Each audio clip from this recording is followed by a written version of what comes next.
Il est bon d'être à nouveau avec vous. Quelle bénédiction de voir comment Dieu aide chacun d'entre nous pendant cette surprenante et difficile pandémie. Certaines régions s'améliorent, d'autres s'empirent, mais Dieu nous aidera à traverser cette épreuve par sa grâce. Certains se demandent si c'est la dernière crise, si c'est l'un des 7 derniers fléaux. Selon la compréhension biblique, ce n'est pas la crise finale, ce n'est pas l'un des 7 derniers fléaux, mais c'est certainement un signe précurseur de ce qui va arriver. Car je crois que Jésus viendra très bientôt. Les prophéties bibliques se réaliseront, vous pouvez en être sûr. Nous vivons les derniers jours de l'histoire de la Terre. Je voudrais attirer votre attention sur le beau livre des Philippiens écrit par Paul. C'est un livre merveilleux. J'aime prêcher sur ce 2e chapitre des Philippiens. Dans le premier, Paul partage quelques belles pensées, notamment au verset 21, où il dit « Pour moi, la vie, c'est le Christ. » Quelle chance de vivre pour le Christ pendant cette pandémie et au-delà, alors que nous partageons la précieuse vérité de Dieu. Et encore, toujours dans ce chapitre, au verset 27, il est dit ce qui suit. « Seulement conduisez-vous d'une manière digne de l'évangile du Christ, ainsi que je vienne vous voir ou que je sois absent, j'entendrai dire de vous, de vos activités, que vous tenez ferme dans le même esprit, se tenir ferme dans l'esprit de Dieu, combattant d'un même cœur, c'est-à-dire que Dieu veut que nous soyons ensemble dans les choses spirituelles, comprendre sa mission pour nos vies par la foi de l'Évangile. Quelle occasion de s'impliquer en tant que membre, d'être unis dans ce que Dieu veut que chacun d'entre nous fasse, en reconnaissant que le réveil et la réforme sont la base de notre possibilité de partager notre foi. Se rapprocher du Seigneur par la lecture de sa parole, par l'étude de l'esprit de prophétie, par la prière, et ensuite partager ce merveilleux évangile de Jésus-Christ avec les autres. Et Paul poursuit dans la première partie du verset 18, « Sans vous laisser effrayer en rien par les adversaires. »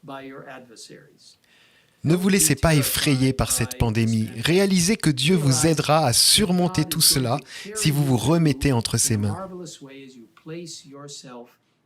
Aidez à partager le message des 3 anges d'Apocalypse 14.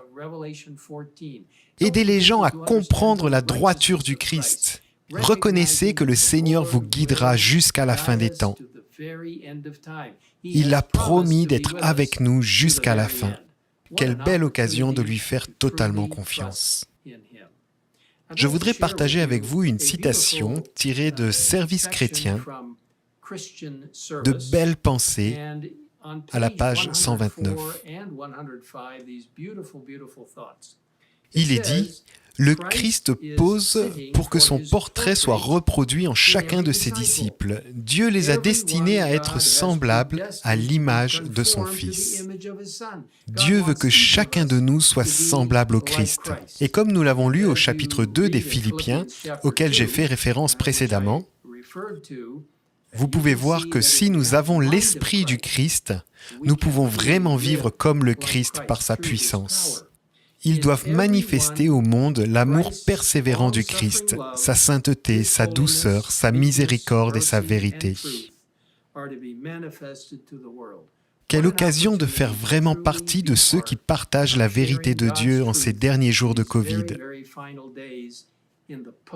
jours que nous allons bientôt traverser. Et puis, toujours à la page 129, une autre très belle pensée. Il nous est demandé d'offrir au Seigneur la première place dans nos vies. Et par conséquent, de ne laisser passer aucune journée sans faire quelque chose pour l'avènement de son règne. Faire partie de ceux qui annonceront le message final de Dieu. Faire partie des membres engagés. Faire partie d'un message qui apporte la guérison aux gens là où ils se trouvent. Laissez-moi prier avec vous. Cher Père Céleste, nous te remercions de la manière dont tu nous as guidés, protégés et dont tu as pris soin de nous. Sois avec ceux qui souffrent en ce moment à cause de ce coronavirus. Et Seigneur, sois avec ceux qui ont perdu des êtres chers. Sois avec tous ceux qui partagent et expérimentent le portrait du Christ. Montre-toi en lui, en chacun de nous, comme nous partageons l'amour du Christ avec les autres. Seigneur, nous te remercions pour la promesse de ton retour. Guide-nous jusqu'à la fin des temps, alors que nous partageons ce précieux message du Christ et de son amour, de sa justice et de son retour, ainsi que la puissance que le message des 3 anges a pour changer les cœurs, ramenant les gens à la vraie adoration, toujours par la puissance du Saint-Esprit. Merci de nous écouter. Au nom de Jésus. Amen.